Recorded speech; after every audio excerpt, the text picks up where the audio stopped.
नमस्कार दोस्तों, स्वागत है आपका दास्तान हिंदी चैनल पर। आज की ये डरावनी कहानी हमें हमारे ही एक सब्सक्राइबर भाई ने भेजी है। उन्होंने जो कुछ उस रात महसूस किया और देखा, वही हम आज आपको सुनाने जा रहे हैं। कहानी को आखिरी तक जरूर सुनिए और हमें कमेंट करके बताइए कि आपको इस कहानी का कौन सा हिस्सा सबसे ज्यादा डरावना लगा। तो चलिए शुरू करते हैं आज की डरावनी दास्तान। साल 2016 की ठंडी रात थी। उत्तर प्रदेश और राजस्थान की सीमा के पास एक सुनसान हाईवे था। उस हाईवे पर रात में बहुत कम गाड़ियां चलती थीं। उस रात राजू नाम का एक ट्रक ड्राइवर सीमेंट से भरा ट्रक लेकर जा रहा था।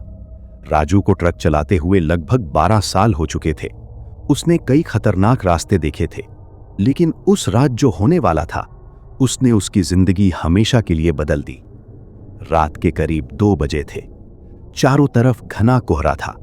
सड़क के दोनों तरफ जंगल था। राजू ने रेडियो चालू किया, लेकिन रेडियो में सिर्फ खड़खड़ की आवाज आ रही थी। तभी अचानक सड़क के बीचों बीच उसे एक सफेद साड़ी पहनी औरत खड़ी दिखाई दी। राजू ने तुरंत ब्रेक लगाया। ट्रक चीखते हुए रुका। राजू का दिल जोर जोर से धड़क रहा था। उसने सोचा शायद कोई मुसीबत में होगी। वो ट्रक से नीचे उतरा, लेकिन जैसे ही उसने ध्यान से देखा, वो औरत अचानक गायब हो गई। राजू के शरीर में सिहरन दौड़ गई। उसने जल्दी से ट्रक में बैठकर ट्रक आगे बढ़ा दिया। कुछ मिनट बाद उसे लगा जैसे ट्रक के पीछे से कोई हल्की हल्की खटखट की आवाज आ रही है। ठक ठक ठक। राजू ने सोचा शायद सामान हिल रहा होगा, लेकिन आवाज बढ़ती जा रही थी। ठक ठक ठक। अब आवाज ट्रक के बिल्कुल पीछे से आ रही थी।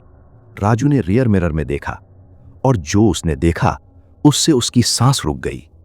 ट्रक के पीछे वही सफेद साड़ी वाली औरत खड़ी थी, लेकिन सबसे डरावनी बात यह थी कि उसका चेहरा बिल्कुल काला था और आंखें लाल चमक रही थीं। राजू के हाथ कांपने लगे। उसने एक्सीलेटर पूरा दबा दिया। ट्रक 80, 90, 100 की स्पीड से भागने लगा, लेकिन रियर मिरर में वो औरत अभी भी ट्रक के पीछे खड़ी थी और धीरे धीरे वो ट्रक की तरफ बढ़ रही थी। राजू पसीने से भीग गया। तभी अचानक ट्रक का इंजन बंद हो गया। ट्रक सड़क के बीचों बीच रुक गया।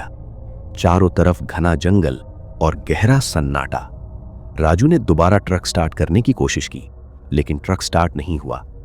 तभी ट्रक के दरवाजे पर किसी ने धीरे धीरे खटखटाना शुरू किया। ठक ठक ठक। राजू की हिम्मत नहीं हो रही थी दरवाजा खोलने की, लेकिन आवाज फिर आई, और इस बार एक औरत की डरावनी आवाज सुनाई दी। दरवाजा खोलो, मुझे भी साथ ले चलो। राजू की सांसें तेज हो गईं। उसने धीरे से शीशे से बाहर देखा, और जो उसने देखा उसकी आत्मा तक कांप गई, क्योंकि वो औरत अब इंसान जैसी नहीं लग रही थी। उसके पैर उल्टे थे और उसका चेहरा आधा जला हुआ था। राजू का पूरा शरीर डर से कांप रहा था। ट्रक के बाहर खड़ी वो औरत धीरे धीरे दरवाजे को खटखटा रही थी। ठक ठक ठक। उसकी आवाज फिर आई। दरवाजा खोलो, मुझे ठंड लग रही है। राजू की हिम्मत जवाब दे रही थी।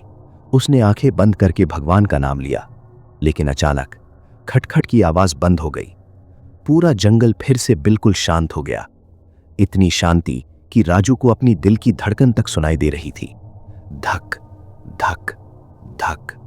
राजू ने धीरे धीरे खिड़की से बाहर देखा। बाहर कोई नहीं था। वो औरत गायब हो चुकी थी। राजू ने राहत की सांस ली। शायद मेरा वहम था, उसने खुद से कहा। लेकिन तभी उसे पीछे से धीरे धीरे किसी के सांस लेने की आवाज सुनाई दी। राजू का खून जम गया, क्योंकि ट्रक के कैबिन में तो वो अकेला था। उसने धीरे धीरे गर्दन घुमाई और पीछे देखा। सीट के पीछे अंधेरे में 2 लाल आंखें चमक रही थीं। राजू चीख पड़ा। वही औरत अब ट्रक के अंदर बैठी थी। उसके बाल पूरे चेहरे पर फैले हुए थे। उसकी गर्दन धीरे धीरे टेढ़ी हो रही थी और वो राजू को घूर रही थी। तुमने मुझे सड़क पर छोड़ दिया, उसने धीमी आवाज में कहा। अब तुम कहीं नहीं जा पाओगे। राजू ने घबराकर ट्रक का दरवाजा खोला और बाहर कूद गया। वो सड़क पर दौड़ने लगा, लेकिन रात इतनी अंधेरी थी कि उसे रास्ता भी ठीक से दिखाई नहीं दे रहा था। कुछ दूर भागने के बाद उसे दूर एक पुराना ढाबा दिखाई दिया। ढाबे के बाहर एक टिमटिमाती हुई लाइट जल रही थी। राजू पूरी ताकत से दौड़कर वहां पहुंचा। ढाबे के अंदर एक बूढ़ा आदमी बैठा था। राजू हांफते हुए बोला, बाबा, मेरे ट्रक में एक भूत है। बूढ़े ने राजू को गौर से देखा, फिर धीरे से पूछा, क्या तुमने उसे सफेद साड़ी में देखा था? राजू का दिल बैठ गया। हाँ, वही। बूढ़े ने गहरी सांस ली, फिर बोला, तुमने काली घाटी की चुड़ैल को देख लिया है? राजू घबरा गया। कौन चुड़ैल? बूढ़ा बोला, 20 साल पहले इसी सड़क पर एक औरत की ट्रक से कुचलकर मौत हो गई थी। उस दिन के बाद से वो हर ट्रक ड्राइवर से लिफ्ट मांगती है, और जो भी उसे छोड़कर भागता है वो कभी जिंदा घर नहीं पहुंचता। राजू का गला सूख गया। तभी ढाबे की टिमटिमाती हुई लाइट अचानक बंद हो गई। पूरा ढाबा अंधेरे में डूब गया, और उसी अंधेरे में राजू ने फिर वही आवाज सुनी, मैंने कहा था ना, तुम कहीं नहीं जा पाओगे। राजू ने पीछे मुड़कर देखा, और इस बार वो औरत ढाबे के दरवाजे पर खड़ी थी। उसकी मुस्कान पहले से भी ज्यादा डरावनी थी। ढाबे के दरवाजे पर खड़ी वो औरत धीरे धीरे अंदर आने लगी। उसके कदमों की आवाज पूरे ढाबे में गूंज रही थी। ठक ठक ठक। राजू डर के मारे पीछे हटने लगा। उसका गला सूख चुका था। वो कांपती आवाज में बोला, बाबा, वो आ गई।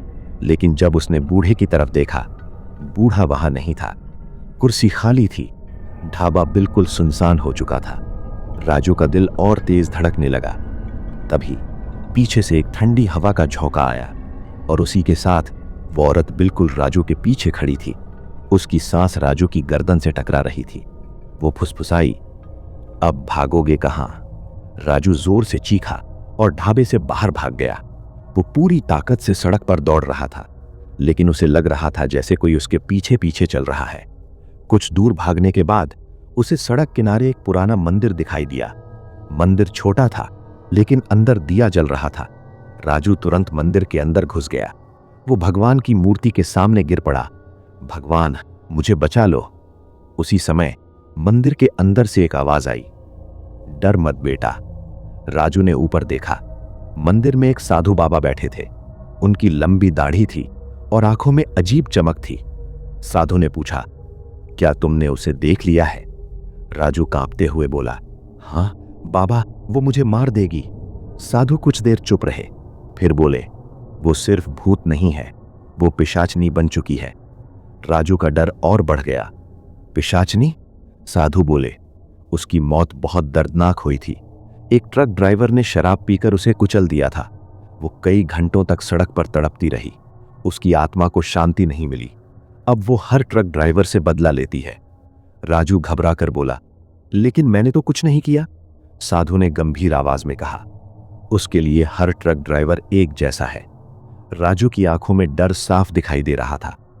तभी मंदिर के बाहर से घंटी अपने आप बजने लगी, टन टन टन। साधु अचानक खड़े हो गए। उनका चेहरा गंभीर हो गया। उन्होंने धीरे से कहा, वो यहां आ चुकी है। राजू का दिल जैसे रुक गया। मंदिर के दरवाजे पर धीरे धीरे एक साया दिखाई देने लगा, और फिर वही सफेद साड़ी वाली औरत मंदिर के अंदर आ गई। लेकिन इस बार उसका चेहरा पहले से भी ज्यादा डरावना था। उसकी आंखों से खून बह रहा था।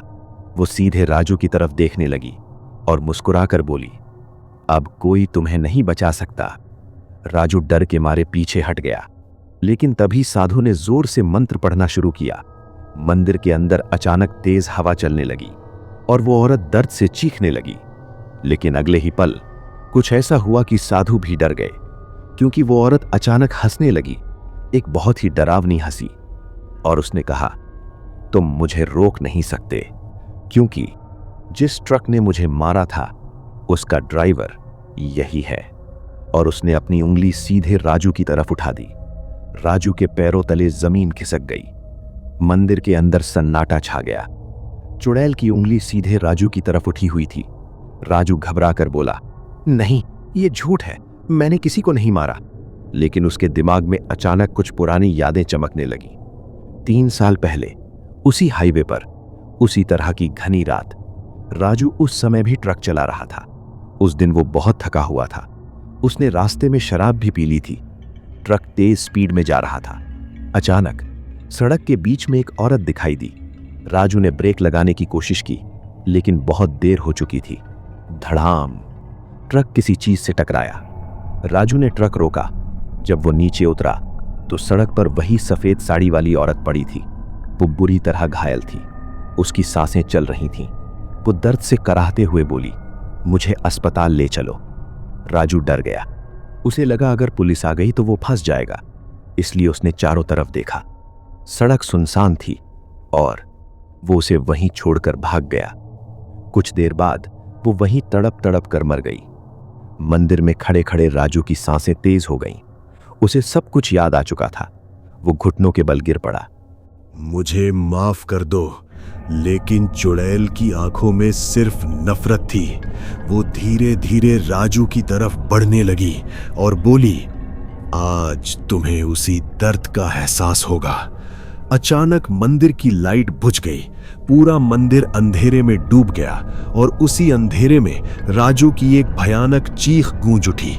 उस रात के बाद किसी ने भी राजू को कभी नहीं देखा, लेकिन आज भी उस सुनसान हाईवे से गुजरने वाले ट्रक ड्राइवर कहते हैं कि रात के ठीक 2 बजे सड़क के बीचों बीच एक खाली ट्रक अपने आप चलता हुआ दिखाई देता है और उसके शीशे में एक डरा हुआ चेहरा दिखाई देता है।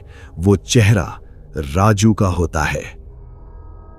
आज की आखिरी कहानी हमें हमारे एक और सब्सक्राइबर भाई ने भेजी है। उन्होंने जो डरावना अनुभव हमारे साथ साझा किया, वही आज हम आपको सुनाने जा रहे हैं। तो कहानी को अंत तक जरूर सुनिए, क्योंकि इसका अंत आपको चौंका सकता है। रात का अंधेरा गहरा रहा था, जैसे अक्सर होता है सुनसान हाईवे पर। मेरा नाम हरदीप सिंह है और मैं एक ट्रक ड्राइवर हूं। पिछले 10 सालों से मैं इन सुनसान रास्तों पर सामान ढो रहा हूं। ये एक ऐसी जिंदगी है जो आपको इंजन की गुनगुनाहट और अंतहीन सड़क के साथ अकेला छोड़ देती है। एक डरावनी मुठभेड़। एक रात मैं एक खास डरावने रास्ते पर था जो घने कोहरे में डूबा हुआ था। ऐसा कोहरा जो आपको घेर लेता है, दुनिया को छिपा लेता है। मेरे साथ केवल मेरी ट्रक की हेडलाइट्स की हल्की रोशनी और छत पर पड़ने वाली बारिश की बूंदों की आवाज थी। मैंने सीबी रेडियो पर इस रास्ते के बारे में सुना था, एक ऐसा स्थान जहां ट्रक ड्राइवरों ने छोड़ी हुई कारों, बिना किसी निशान के गायब हो जाने वाले ड्राइवरों की कहानियां सुनाई थी। ये सब सुनकर सबसे अनुभवी ड्राइवर की भी रीढ़ की हड्डी में सिहरन दौड़ जाती थी, लेकिन मैंने हमेशा इन कहानियों का मजाक उड़ाया। लेकिन उस रात सब कुछ बदल गया। जब मैं टेढ़ी मेढ़ी सड़क पर चल रहा था, कोहरा और गहरा हो गया, लगभग छूने जैसा। दृश्यता कुछ ही फीट तक सिमट गई और इंजन की गुनगुनाहट एक दबावपूर्ण सन्नाटे में खो गई। हेडलाइट्स की रोशनी कोहरे में विभाजित हो रही थी। अजीब छायाएं बन रही थीं जो रात में भूतों की तरह नाच रही थीं। तभी मैंने उसे देखा। सड़क के किनारे एक आकृति, एक आदमी या शायद ऐसा ही कुछ, कोहरे में स्थिर खड़ा था। मेरी प्रवृत्ति ने मुझे आगे बढ़ने के लिए कहा, लेकिन मेरी मानवता ने मदद करने की इच्छा जताई। मैंने धीरे धीरे ट्रक रोका और उसके पास गया। वो आदमी अजीब से पीला था और कोहरा उसकी आकृति से चिपक गया था, जैसे कोई भूतिया लबा था। लेकिन जो मुझे सबसे ज्यादा डराया वो थी उसकी आंखें, बड़ी, गोल और काले गड्ढों तैसी। उसका मुंह एक विशाल गुफा की तरह अनियमित रूप से खुला हुआ था, जो शरीर रचना के नियमों को झुठलाता था। मैं हिचकिचाया और मेरी रीढ़ में एक ठंडक दौड़ गई। कुछ बहुत गलत था। वो आदमी प्राणी हिला नहीं, उसने मेरी उपस्थिति को नहीं माना। वो बस खड़ा था, कोहरे में घूरता हुआ। गले में फंसी हुई गांठ के साथ मैंने आगे बढ़ने का फैसला किया, लेकिन जैसे ही मैंने इंजन चालू किया, मैंने पीछे मुड़कर उसे देखा। तभी मैंने देखा उसके चेहरे पर एक विकृत भयानक मुस्कान थी। डर ने मुझे घेर लिया और मैंने तेजी से गैस पर पैर रख दिया। उस कोहरे में लिपटी आकृति को पीछे छोड़ दिया। अंतहीन पीछा। जैसे ही मैं भागा, मैंने रेडियो माइक उठाया और अपनी विचलित करने वाली मुठभेड़ को साथी ट्रक ड्राइवरों के साथ साझा करने की कोशिश की। लेकिन मेरी निराशा के लिए एक बार बजने वाले रेडियो तरंगे खामोश थीं। कोई स्टैटिक नहीं, कोई आवाज नहीं, बस एक अजीब सन्नाटा जो बाहर के कोहरे से मेल खाता था। सड़क अंतहीन लग रही थी और मैंने ट्रक की गति बढ़ा दी। इंजन गड़गड़ाहट विरोध में था। आगे बढ़ने पर भी कोहरा जरा भी कम नहीं हो रहा था। मैंने 100 मील से भी ज्यादा का सफर तय कर लिया था और मुझे यकीन था कि वो खौफनाक चेहरा अब दूर है। मैंने सोचा शायद अब मैं सुरक्षित हूं। राहत की सांस लेते हुए मैंने दूर एक अकेला पार्किंग स्थल देखा और रुकने का फैसला किया। थकान और डर मुझे जकड़ चुके थे। ट्रक रोककर मैंने पर्दे खींच लिए और खुद को समझाया कि शायद थकान की वजह से ही मैंने वो भयानक चेहरा देखा होगा। लेकिन रात अभी शुरू ही हुई थी। कुछ देर करवटें बदलने के बाद एक अजीब सी बेचैनी ने मुझे जगा दिया। मैंने पर्दे हटाए तो पार्किंग स्थल की रोशनी लंबी डरावनी सी छायाएं बना रही थी जो कोहरे में नाच रही थी। तभी मैंने उन्हें फिर देखा। 3 भयानक चेहरे। वे पहरेदारों की तरह खड़े थे। उनकी काली आंखें सीधे मेरे ट्रक पर टिकी हुई थीं। घबराहट में मैंने कैबिन की लाइट जलाई। उनकी भयानक सूरतें अब साफ दिखाई दे रही थीं। उनके मुंह पूरी तरह से खुले हुए थे और एक अजीब सी आवाज निकाल रहे थे जो ट्रक की दीवारों से टकराकर गूंज रहा था। कैबिन में घुटन होने लगी, मानो कोई बुरी ताकत हवा में घुल गई हो। मैंने इंजन चालू करने की कोशिश की, मानो ट्रक मुझे इस भयानक सपने से दूर ले जा सकेगा, लेकिन कुछ नहीं हुआ। इंजन जवाब नहीं दे रहा था, जैसे वो भी इस भयानक हमले का विरोध कर रहा हो। वे प्राणी मेरी लाचारी भांप गए और धीरे धीरे मेरी तरफ बढ़ने लगे। उनकी हरकतें असहज थीं, मानो वे हवा में तैर रहे हो। उनकी खौफनाक आवाजें और तेज हो गईं, सुनसान पार्किंग स्थल में गूंजने लगीं। ठंडे पसीने से मेरा शरीर तरबतर हो रहा था। बार बार चाबी घुमाते हुए मैंने इंजन को चालू करने की कोशिश की। उनकी आवाजें अब चीख में बदल चुकी थी और वो मेरे करीब आ रहे थे। उनके चेहरों पर भूख का स्वभाव था। जैसे ही वे ट्रक तक पहुंचने वाले थे, इंजन एक जोर की आवाज के साथ गरज उठा, मानो किसी ने मेरी प्रार्थना सुन ली हो। मैंने ट्रक को आगे बढ़ाया और उन्हें पीछे छोड़ते हुए तेजी से रफ्तार पकड़ ली। भले ही मैं तेजी से भाग रहा था, लेकिन यह एहसास बना रहा कि वे भौतिक दुनिया के नियमों से परे थे। उनकी खौफनाक आवाजें दूर तक गूंजती रहीं, जब तक कि शहर की रोशनी क्षितिज पर दिखाई नहीं दी। पीछे मुड़कर देखा तो मेरी रूह कांप गई। वे अमानवीय गति से ट्रक का पीछा कर रहे थे, मानो छायाएं ही मेरा पीछा कर रही हों। जैसे ही मैं शहर की रोशनी के दायरे में पहुंचा, वे अचानक रुक गए। उनके विकृत शरीर शहर के किनारे पर जमे रहे। उनकी आवाजें रात में खो गईं। राहत और डर का मिश्रण मेरे मन में था। कम से कम उनकी एक सीमा थी। मैंने ट्रक को जगमगाती रोशनी वाले इलाके में खड़ा कर दिया, जहां आसपास सभ्यता की हलचल सुनाई दे रही थी। मेरे हाथ कांप रहे थे। मैंने एक बार फिर रेडियो माइक उठाया, किसी से भी मदद की गुहार लगाई, लेकिन जवाब में सिर्फ खामोश रेडियो तरंगे ही मिली। छिटपुट रोशनी के बावजूद वे भयानक चेहरे मेरी यादों में मंडराते रहे। उनकी आवाजें सिरदर्द पैदा करने वाली भनभनाहट की तरह गूंजती रहीं। सुबह होते ही यह एहसास बना रहा कि यह खौफनाक सपना अभी खत्म नहीं हुआ है। मैंने फिर से सड़क पर कदम रखा, हर छाया, हर कोहरे के टुकड़े को नए सिरे से डर के साथ देखता हुआ। शहर की रोशनी धीरे धीरे पीछे छूटती गई और सड़क एक बार फिर सुनसान हो गई। अचानक मेरा रेडियो चालू हुआ। एक साथी ट्रक ड्राइवर की चिंतित आवाज आई, अरे तुम वहां हो? क्या तुम ठीक हो? मैंने रात की भयानक घटनाओं को जल्दी से बताना शुरू किया। कोहरे में छिपी भयानक आकृतियां, खराब रेडियो और पीछा करने वाले जीव।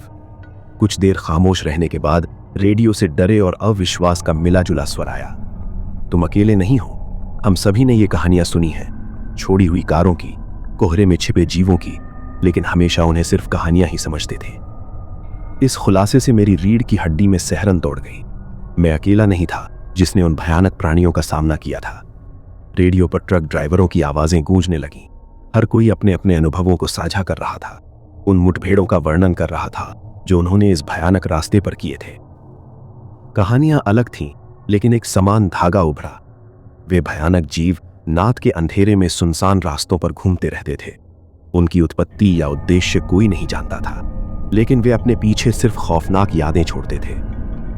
जैसे जैसे मैं आगे बढ़ता गया, बेचैनी बनी रही। सड़क कभी खत्म होने वाली नहीं लग रही थी और कोहरा हाईवे के किनारों पर मंडराता रहता था। ये खौफनाक जीव कहीं ना कहीं देख रहे होंगे, सही मौके का इंतजार कर रहे होंगे। ऐसा लगता रहा।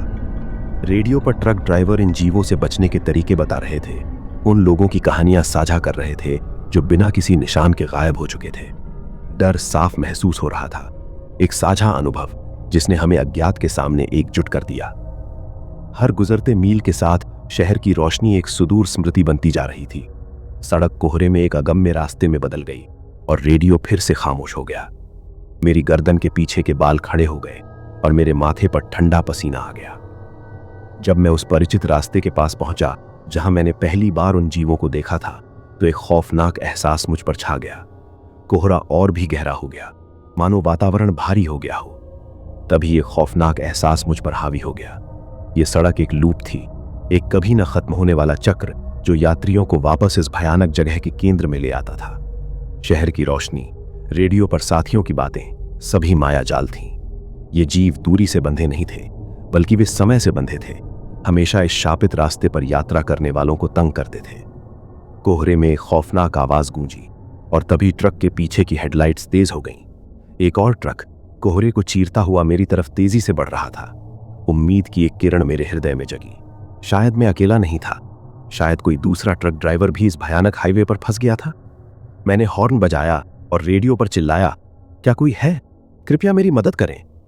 थोड़ी देर की खामोशी के बाद रेडियो पर एक कर्कश आवाज गूंजी, मत रुकना, ड्राइव करते रहो।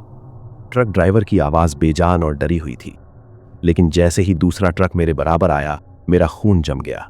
ड्राइवर की सीट खाली थी, ट्रक खुद ही चल रहा था। हेडलाइट्स घूम रही थीं जैसे किसी अदृश्य शक्ति के नियंत्रण में हो। एक पल के लिए ट्रक मेरी तरफ मुड़ा, उसकी हेडलाइट्स सीधे मेरी आंखों में चमक रही थीं। फिर वो तेजी से आगे बढ़ गया, कोहरे में लुप्त हो गया। ये और भी भयानक था। मैं अकेला नहीं था, लेकिन शायद ये उससे भी बदतर था। इस भयानक राजमार्ग पर अकेले रहने से तो शायद खो जाना बेहतर था। रेडियो फिर से खामोश हो गया। डर ने मुझे जकड़ लिया, लेकिन हार मानने का समय नहीं था। मैंने ट्रक की रफ्तार बढ़ा दी, कोहरे के घने पर्दे को चीरते हुए आगे बढ़ता रहा। कई घंटे बीत गए। मैं नहीं जानता था कि कब रात खत्म हुई और कब सुबह हुई। समय का कोई मतलब नहीं था, सिर्फ डर और आगे बढ़ने की जुनून बाकी थी। धीरे धीरे कोहरे का घनापन कम होने लगा। मैं आंखों पर यकीन नहीं कर सका। दूर क्षितिज पर एक धुंधली रोशनी चमक रही थी, शायद शहर की रोशनी। उम्मीद की एक लहर मेरे शरीर में दौड़ गई। मैंने ट्रक को और भी तेज रफ्तार से चलाया। जैसे जैसे मैं करीब जाता रहा, रोशनी स्पष्ट होती गई। हां, ये एक शहर था। आखिरकार मैं उस शापित राजमार्ग से बाहर निकलने में कामयाब रहा था। तो दोस्तों, यही थी आज की हमारी आखिरी डरावनी कहानी। उम्मीद है आपको ये कहानी पसंद आई होगी। अगर कहानी अच्छी लगी हो तो वीडियो को लाइक जरूर करें और ऐसे ही डरावनी कहानियां सुनने के लिए चैनल को सब्सक्राइब करना ना भूलें। मिलते हैं अगली वीडियो में एक और रहस्यमयी और डरावनी दास्तान के साथ। तब तक के लिए सुनते रहिए दास्तान हिंदी।